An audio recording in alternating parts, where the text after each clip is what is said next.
elle rentre les données. Une fois qu'elle a rentré les données, elle a le résultat. Donc d'une certaine OK. façon, je peux dire, je fais gagner 20 ans à tous les professionnels.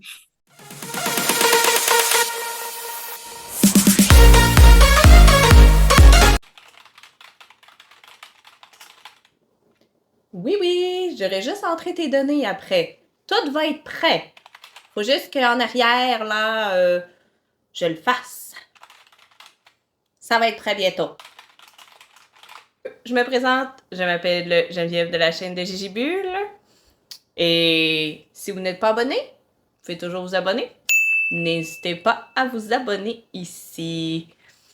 Eh bien, c'est quoi ça, le métier d'analyste data et management d'entreprise? Eh bien, c'est là que vous allez le savoir. J'ai fait une entrevue avec un analyste qui va nous expliquer son métier. Bonne écoute! C'est quoi ça fait ça, un analyste data en management d'entreprise? Mon entreprise, son objectif, c'est quoi? C'est de mettre à disposition les données strictement utiles aux demandeurs d'emploi, mais à l'employeur aussi. Parce que je te rappelle que les employeurs en France ne comprenaient pas mon parcours. Alors, avec un outil comme ça, ils peuvent le comprendre. Donc, je me suis dit, le CV, personne ne sait quoi en faire. Et donc, ça veut dire que le problème que j'ai eu, il y a beaucoup de monde qui l'ont eu. Donc, je vais créer un service pour proposer ça.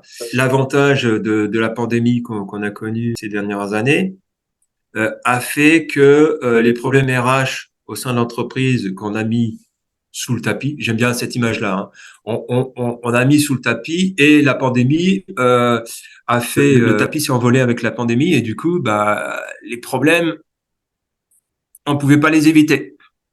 Donc pendant la pandémie, on a trouvé des solutions, je dirais, de crise vite fait, bien fait, sans régler le problème.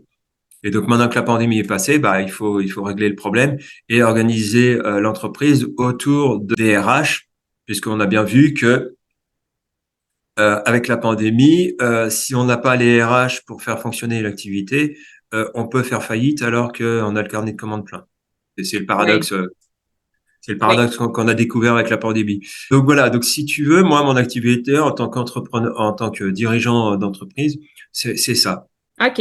Ben, dans le fond, ce que je comprends, c'est que au lieu que la personne envoie son CV à l'entreprise, vous vous en occupez ou c'est comme ça que je le comprends? Ou... En fait, je numérise le CV. Alors, je sais pas au Québec, hein, mais au Québec, je sais que le CV peut être un peu plus long. Mais en France, au-delà d'un CV d'une page, l'employeur, il se pose question, quoi. Là, à partir du moment où le CV est numérisé et à partir du moment où finalement on affiche la cohérence du parcours, automatiquement, c'est plus simple. Et moi, j'avais entendu un coach, enfin une coach québécoise qui faisait le parallèle entre emploi et activité. C'est-à-dire que si on veut garder un employé, il faut pouvoir lui proposer une évolution. Mais l'évolution, elle dépend de l'activité. Donc, dans le management d'entreprise, ce que je fais, c'est que la mobilité professionnelle des salariés, je la mets en parallèle à la mobilité de l'activité. Donc, on a vu que, par exemple, je reprends la pandémie, hein, parce que la pandémie est un excellent exemple. On a vu que pendant la pandémie, il y a certaines activités qui n'étaient plus possibles et Oui. que des entreprises ont des difficultés parce que elles n'ont pas su switcher vers une activité possible pendant la pandémie. Il y a des entreprises qui ont réussi.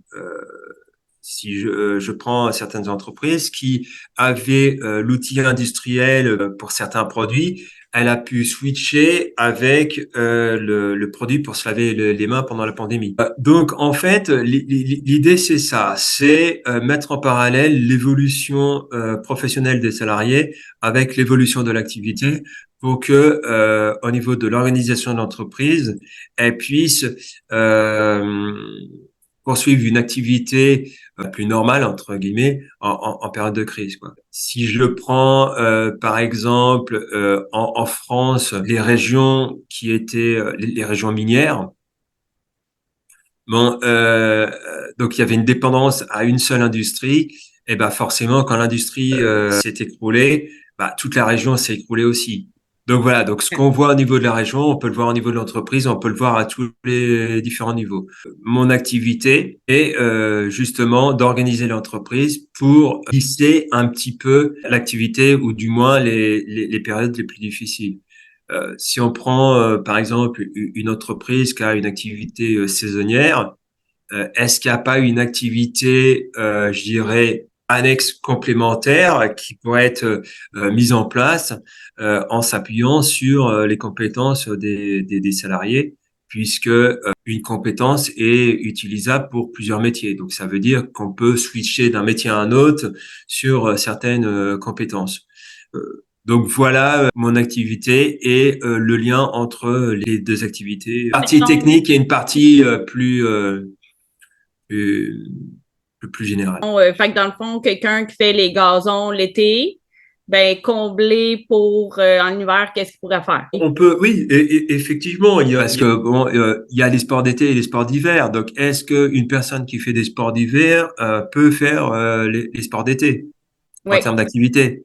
Bon, bah OK. tout dépend le rôle. Si elle est, je sais pas moi, caissière dans un magasin de sport d'hiver, effectivement, elle peut être caissière dans un magasin de sport d'été. Est-ce que c'est pour, mettons, un employé qui travaille à X place, mais pour la bouger à une autre place parce que là, c'est l'été puis l'autre, c'est l'hiver, ou bien à la même place puis essayer de trouver quelque chose?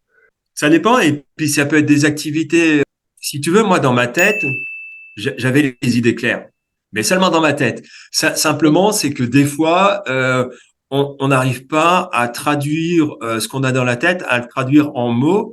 Et en fait, moi, avec mon CV, c'est le problème que j'avais.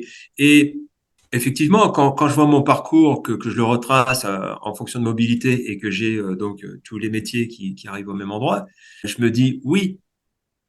Mais moi, j'ai pas fait dans l'ordre. J'ai fait de manière dispersée. Donc, effectivement, à partir du moment où on connaît pas l'ordre, on est perdu et on se dit, bah non, ça a aucun rapport.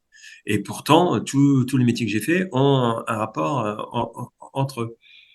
Ils ont Donc, tous un lien. l'idée aussi, c'est de permettre aux personnes d'éviter de perdre le temps que j'ai perdu, parce que moi, j'ai quand même mis 20 ans pour le découvrir. Ça fait long.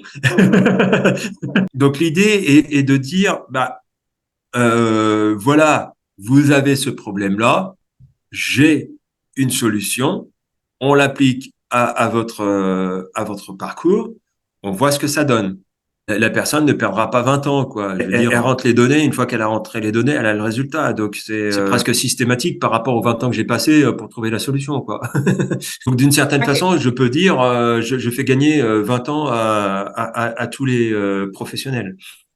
Fait que dans le fond, des fois, vous faites comme un petit peu, vous êtes comme la place un petit peu des ressources humaines. Je ne suis pas un professionnel des ressources humaines, OK. je suis en support des ressources humaines. OK. C'est ça la différence. Oui, oui. OK. Puis dans le Non, fond, non, non, non, non, je suis pas un professionnel RH. Non, non, non, non, non, non, non, chacun son métier. Moi, mon métier, c'est d'aider les professionnels. Donc là, en l'occurrence, les professionnels RH. ben, soit les professionnels RH ou bien d'autres professionnels aussi, ou bien c'est plus avec les compagnies ou avec les Bah, professionnels si tu RH. veux, ma double activité fait que j'aide les dirigeants d'entreprise, puisque bah, le DRH fait partie de l'équipe de direction de l'entreprise. Donc en fait, moi, ce que je fais, c'est que j'aide toute l'équipe de direction, que ce soit le DRH ou le commercial, puisque le commercial, en fonction de l'activité, voilà, je peux l'aider à ce niveau-là.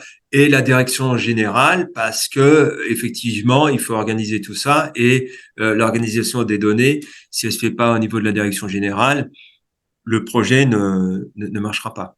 Quand vous parlez de données, ces données, c'est comme les CV ou c'est d'autres données? Moi, je dispose de toutes les données en France, au Québec, j'ai pas cet avantage-là. Mais l'idée, c'est justement de s'appuyer sur l'exemple français pour dire au Québec, bah voilà, si vous faisiez la même chose, vous pourriez plus facilement aider bah, les immigrants économiques, hein, puisque le Canada et le Québec ont besoin de l'immigration économique dans leur développement économique. Ça veut dire des personnes qui connaissent pas, enfin connaissent pas les différences, qui ont besoin de les connaître. Et donc là, l'application permet de les connaître puisque moi j'ai relié les deux classifications. Hein. Donc si tu me dis l'intitulé canadien d'un métier, je te donne l'équivalent français. Comme moi, mettons, je suis agente administrative, ben, vous me diriez, OK, ben, en France, Ouais. en Europe, c'est comme ça. Bah, je prends l'exemple préposé aux bénéficiaires. L'intitulé français serait plus, ah zut, j'ai oublié le mot.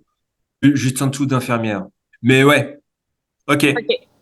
En avez-vous appris comme moi sur le métier d'analyste de data et management d'entreprise? Un homme qui crée lui-même son entreprise en lien avec une problématique qu'il a déjà eue. Je trouve ça fabuleux. Écrivez-moi en commentaire si vous avez des questions encore sur le métier ou bien si vous en avez appris comme moi. Vous pouvez me le dire en commentaire. La semaine prochaine, il y aura 2 autres vidéos la semaine prochaine. Une mardi, une vendredi. Et encore sur le métier d'analyste pour que vous en appreniez encore plus sur ce métier-là. Prenez soin de vous d'ici là. Et on se revoit mardi prochain dans la prochaine vidéo. Bye bye!